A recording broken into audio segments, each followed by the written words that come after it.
Now, speaking of critical conditions, Ethiopia just passed a law that prohibits the use of Skype.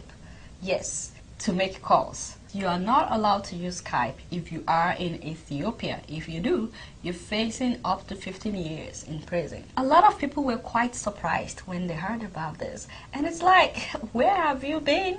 This kind of oppressive governance has been going on in Ethiopia for a long time. See, the Prime Minister, Meles Zenawi, came into power as a freedom fighter in 1991. This is 2012. He's still in power.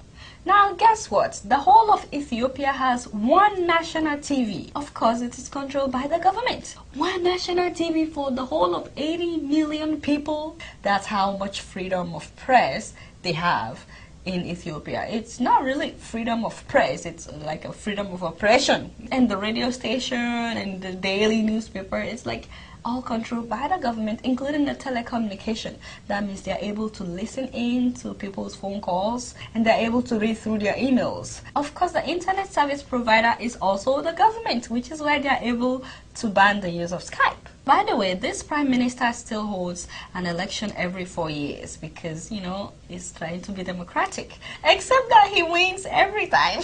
In 2008, when they held this election, out of 547 seats in the parliament, the opposition party could only win 1 seat. And you know why he did that? Because in 2005, when he tried a really free and fair election, nobody voted for him. The opposition party won all the seats. Well, at least when they counted in Addis Ababa, which is the capital. And as soon as he was told that he didn't win in Addis Ababa, he told them to stop counting all the votes in other places. So he sent away foreign observers and then he told them, now recount the votes. And somehow he was still declared the winner of that election, even though the opposition party won all the seats in the capital.